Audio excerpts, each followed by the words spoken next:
Hello, and welcome to the Issues of the Day, where we discuss key issues in the news.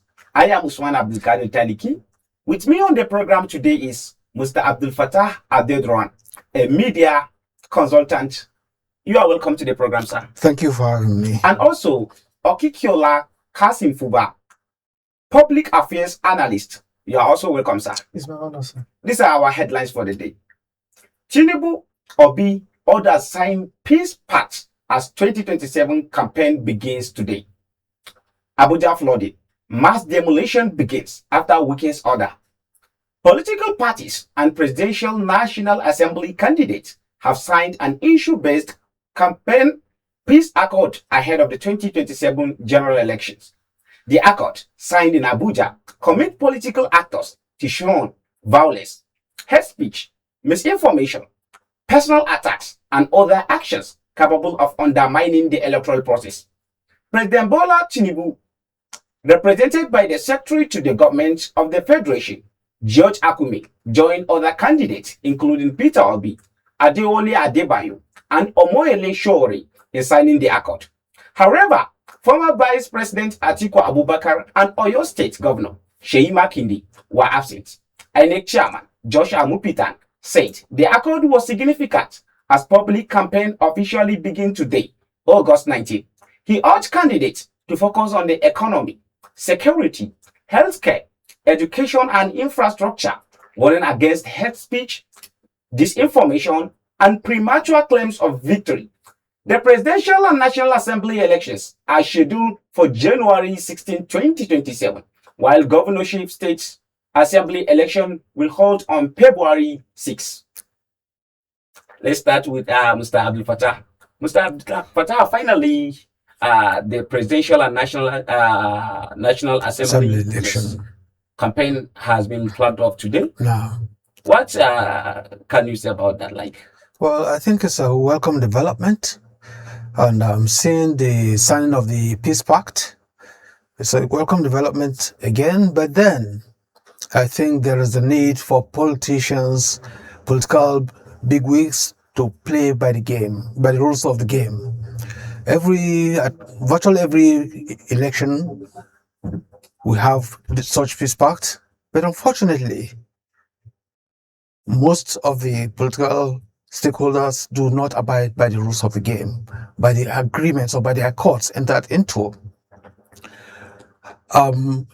Much as we welcome such a development, that is the signing of such pacts, there's a need for a paradigm shift on the part of the politicians, because what it signifies is the coming together of political stakeholders of divergent views, divergent ideological beliefs. The need for them to come together to form a consensus, what lawyers will call a DDEM, that is a meeting of the mind. That meeting of the mind should be for the overall benefit and development of the nation, and of course, the progress of the people and the communities they represent, and for that trickling down of dividends of democracy in terms of developmental efforts. But then, like I said, the politicians need to play by the rules of the game. Such accords are welcome development, but we should stop paying lip service to it. We saw what happened in the Osun election. Shortly before the election and after, there was mayhem. These political accords are supposed to stem such developments, ugly developments in the board. So the political stakeholders should ensure that they abide by the rules of the game and, of course, render service to the people and humanity at large, because they're not serving their immediate constituents alone, they're serving the nation. Mr. Abdul Fattah will come back to that and elaborate. But for now, maybe I'll go to Mr. Kasim. Mr. Kasim, though the President Bola Ahmed Tinubu was not able to attend himself, but he was represented by the SGF. But in spite of that, some main political figures who are from the opposition, like the presidential candidate for African Democratic Congress, Alhaji Atiku Abubakar, the former vice president, he was not seen and he hasn't sent any representative. What does that mean? Is that signifying any Anything like that? Well, to start with, I think Alhaji Atiku Abubakar will be in the best position to defend himself why he did not attend and he didn't send any representatives. But this is what he should have done as a statesman and someone who is also contesting under this framework of this election. But if I may flip the coin the other way around, that why do we continuously every election sign this peace pact and without following that direction to the latter? You understand that Nigerian culture, Nigerian structure of doing things, we usually like to have a principal head to be part of things. When they say the bulls are spoken, this does not mean that the bulls has the right to flog others, but we just want to believe that somebody big is among us who can say don't do or do. So those elder statesmen and religious and people they put together in that part are in that position to represent the elder among those who are fighting for just one seat. And that will give them the analogy to be able to look at it and respect that. That doesn't say that some of them will not violate it. Probably it may not be directly from them or indirectly from them or their farm, the people that believe in them. Because this is just like a football. 22 players are hitting it and they are only targeting one ball to make it to a goal post. So I think for some of them not to attend, maybe if you look at it, they may say, for what? We have been attending this and it's still happening. So, but they'll be in the best position to say that. Okay, that's great, Kasim. Now, I will come back to Master Abdul Fattah. Master Fattah, like the chairman of INEC, he has spoken at the program and he has said a lot of things. One of the things he warned the candidates is that they should avoid maybe announcing premature victory while the election is ongoing. How do you see that? Like, I think it's a welcome development. That is what is expected of mature political stakeholders. Because if you allow for disinformation or misinformation, that will lead to misunderstanding, and misunderstanding could lead to anarchy, which we don't pray for.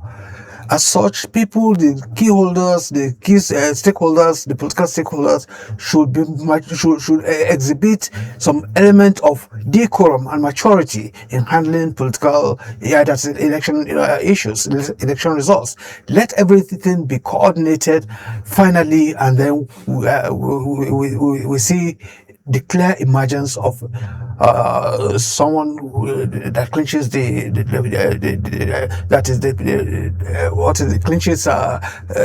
election, that wins the election. There should be a clear cut winning, not when the results are halfway or they're about 75% released, then somebody jumps, beats the gun and tries to announce his or her party as the victor. Yeah. No, allow for due process. That is what it means. Because by the time you allow for such things, there will be some element of doubts, elements of misunderstanding, and which could lead to chaos and the rest, which we don't pray for. And that is why this accord is essential. That's one of the primary objectives of this accord, that the political stakeholders will play by the rules of the game, allow the umpire to handle this thing to a logical conclusion. Mr. Kasim, what would be your take on the same cost? Well, I just want Nigerians to see the INEC chairman as a national referee established by Constitution of our Federal Republic of Nigeria. That is the number one person in INEC. Whatever advice he might give to the politicians is like an instruction on how he feels the direction of this election he wants to conduct should go. Then, warning them in that word, in that manner, if we take that statement of warning, it's not only meant for them. You can see that some people on the social media, just because they are influencer, just because they are looking for traffic, they have this word updates. Updates, they will just be misinforming Nigerians. And if you look at the example of what happened in Osun, at the night of that election, we have about 3,700 and something polling units. At the night of that election, INEC has already uploaded 3,200 and something results, meaning that they do not want any lapses for people to start misinforming Nigeria. So, well, this to me, I want to take it as an instruction for people to allow them to do their work, because if they do it right, they will be warned. If they don't do it right, there will also be talk. So the best we should do is that give them the utmost right to do whatever they are doing. And that instruction is not only meant for ordinary people, even the president must obey him. Maybe Mr. Kasim will round up this for us. Let's just take this one question on this topic, then we move to the next question. And the next topic, I mean, don't you see maybe the reason why Nigerians have been crying over this issue, maybe thinking it to be partisan, is because of it's the president that always maybe appoint who serve as the INEC chairman. Maybe Nigeria needed to be a sort of kind of an independent institution like an electoral college in America. Oh, what do you think? Well, this is Nigeria. And this is our constitution. Anybody that doesn't like that should start with his own representative at the National Assembly for amendment of that law. The president, just like every other president, are the one that selects who becomes the INEC chairman by law. So President Tinubu is not only the first person that did that. So they should give him that honor.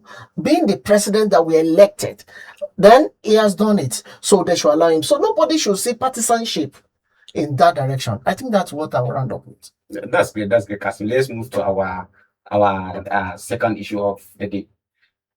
The Federal Capital Territory Administration has begun demolishing houses and other structures built on designated waterways in Abuja.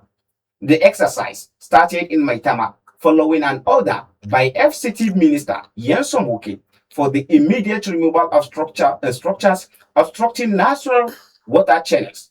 Wike said the demolition would affect all properties found on waterways, regardless of the status or political affiliation of their owners. The minister also ordered the clearing of block drainage to improve water flow and reduce flooding, which he identified as major causes of flooding in the capital. Let's take on this. It's very disappointing that whenever it's time for rainy season, we see what we are seeing currently in our capital. What do you think of this step taken by the FCT minister?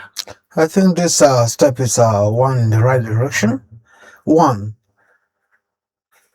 it seeks to promote this sanctity of life, human life, because one, we know the basic objective of governance is promotion or securing the lives and property of the people. You know, this issue of flooding and the issue of building on waterways is a bastardization. It's as a result of the bastardization of the Abuja Master Plan. Building on waterways, building on sewer lines, or building even on public water supply system is wrong. But because some people prefer to have plots of land within the city center, and even some are particular about where exactly within the city center they want to have a plot of land, areas that have been earmarked before now as green areas have been overtaken by physical structures, which shouldn't be. So by ordering demolition of structures that stand in waterway, I think it's a welcome development to guard against future occurrence and to protect lives and property. That's great. That's great, Mr. Abdulfatah. Mr. Kasim, some people might say maybe we Nigerians, we are fond of damage control. But this step that has been taken by FCT minister should have come maybe even before the occurrence of the incident of what we are seeing currently in the FCT. What do you think of that? Well, I want to take it this way. flood or flooding Yes. problem is not Nigerian issue alone. Is a world natural way of things. If you look at Japan, if you look at China, if you look at even America, these things happens. But the question is, were there any immediate preparation to save lives and properties? Yes, in those places there were. You can have when a bridge or particular place was damaged or is damaged by a flooding problem. They can fix that in maybe less than a month or thereabout. Do we have such a system here? I can say not yet. But Abuja master plan, just as my erudite has said, is that the every minister in FCT has always guiding their way towards making sure that they follow the master plans. Now, FCT minister, because of so many things that is trying to put in place, connectivities of the new Abuja way, the one I call localization roads, it might lead to some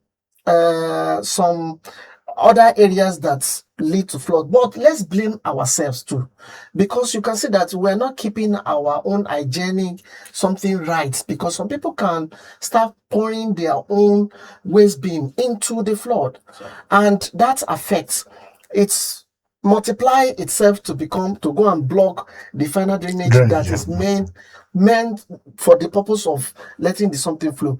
But the point here is that, why are we blaming Wike? Me, I will not be part of those who blame Wike, because this is a natural disaster and it should be seen like that. And if, as FCT minister and the administration decided that some of these houses should give way so that lives and properties can be saved, I don't see anything wrong with that. That should not be calculated to be an attempt to wish on some people or thereabout. But for if you know, the Senate representing FCT, Senator representing FCT, she was one of the people that was claiming that Mr. Minister should be responsible for this. I may advise the minister to just look into some of the lines of some of the things she claimed, so that he will be able to pick some of the things that are useful, then manage it up. But I think let's give it to him. Wike is working. That's great, Kasim. When Kasim talking about this issue, he made mention of we too as a community. Maybe there are some things that we dispose in areas that we are not supposed to, and as a result of that, it causes a lot of obstructions in maybe the environment. So, what do you think of that? Or what do you think of that? Like as a community, what do we have to do? I think that is right.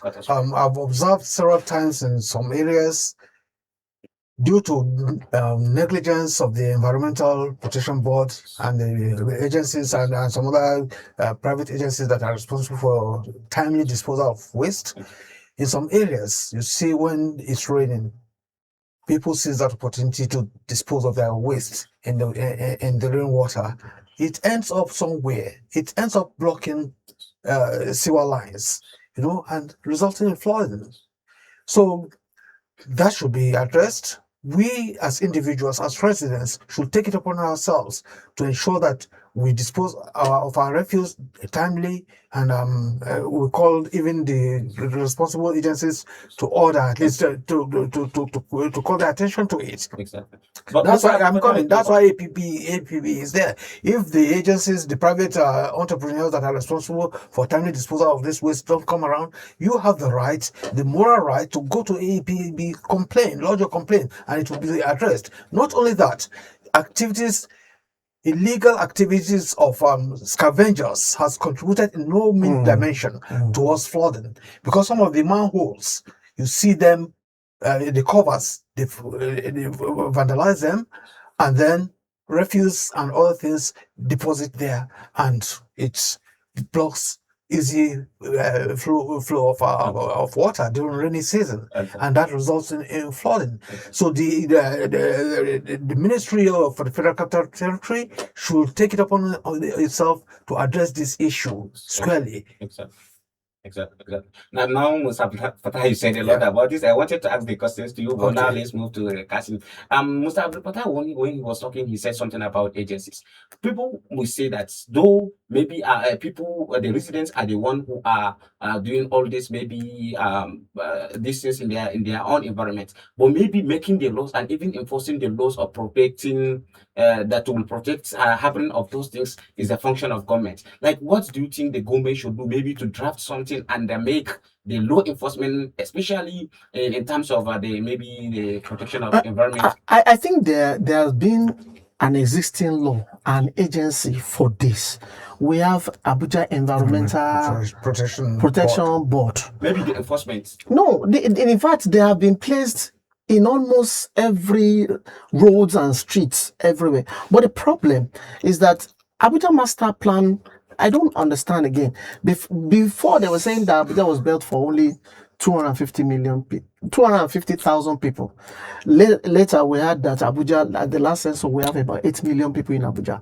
But if you look at now, Abuja, Port Harcourt, and Lagos, people are running away from their villages and moving to this major city.